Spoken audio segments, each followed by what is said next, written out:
Maka kita pengurus masjid jangan sampai terlalu, mohon maaf ya, saklek itu apa ya? Terlalu kaku. Kita mengumumkan ketika Jumatan itu, alhamdulillah saldo minggu lalu 120 juta.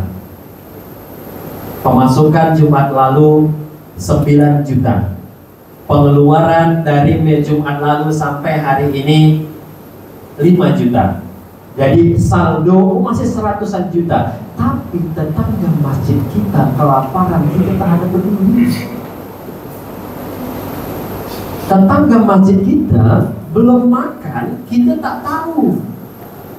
Akhirnya masjid kita itu tidak berkontribusi, hanya untuk sekedar sholat. Fungsinya hanya untuk ibadah, tapi tidak ada fungsi sosial sama sekali. Nah, itulah mulai kita pengurus masjid ini. Masjid boleh, memang benar tujuan utamanya adalah untuk tempat ibadah, tapi jangan sampai ada fungsi sosialnya. Bagaimana tetangga masjid? Maka kami di Masjid Kapal Munzalan ada namanya, kita ciptakan program. Kan salah satu dari hadis Nabi itu, man kana yu'minu billahi wal yaumil akhir falyukrim jarahu. Hendaklah memuliakan tetangganya. Nah, tetangga Masjid Kapal Munzalan itu mayoritas 95 sampai 98% non muslim. Tapi Masjid Kapal Munzalan mengadakan program tetangga bahagia. Setiap 2 pekan sekali kita keliling. Radius sekian, kadang kita bawakan roti. Pagi C, pagi Ko, bagikan. Dari Masjid Kapal ya, makasih ya, makasih ya.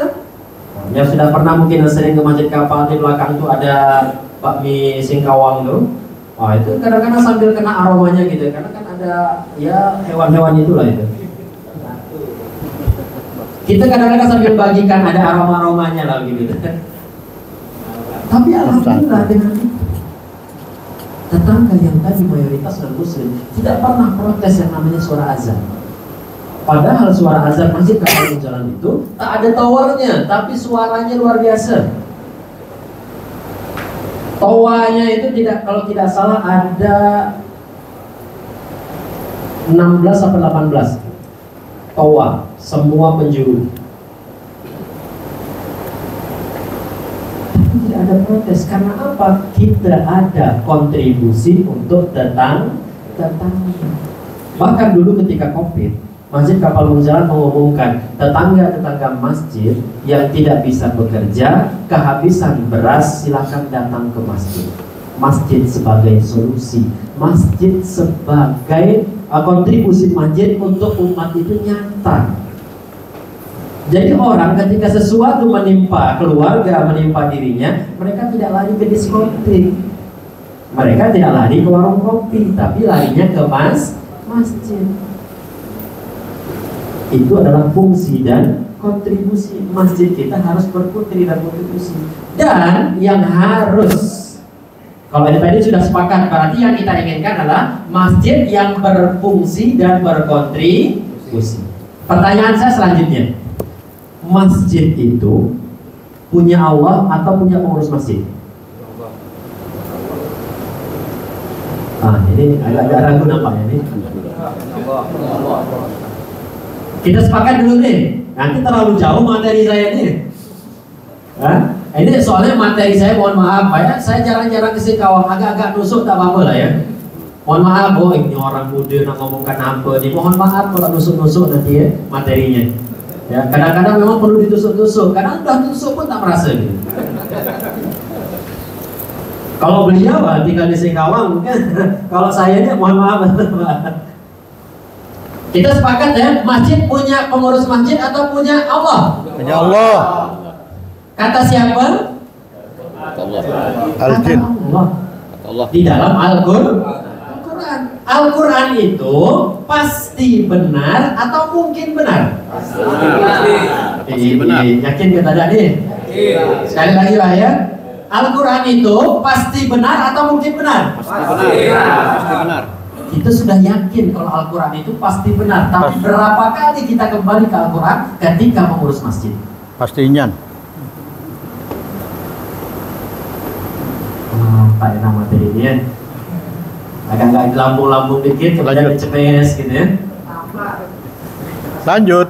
Kita tahu bahwa Al-Quran itu pasti benar, tapi berapa kali kita kembali ke Al-Quran ketika mengurus masjid?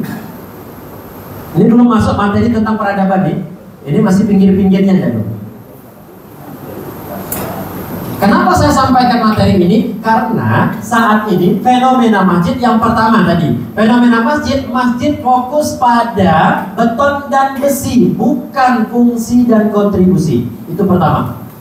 Kemudian masalah masjid yang kedua, masjid itu punya Allah, bukan punya pengurus. Masjid bukan punya lembaga, bukan punya ormas. Siapa yang mengatakan itu? Allah di dalam surat Jin ayat ke-18. Wa annal masajida lillah. Masjid itu punya Allah. Berarti selama ini kita pernah salah berpindah atau mungkin sudah benar tracknya. Kenapa saya katakan ini di awal? Karena masih ada di antara kita, ketika kita membangun masjid, oh ini masjid aku yang ngatur. Oh aku ketua takmir masjid, kau siapa? Ya kan? Oh aku dewan, oh bukannya itulah semuanya tuh. Aku bendahara masjid, oh aku ketua masjid. Ya sudah, kita berdua ya yang tahu duitnya.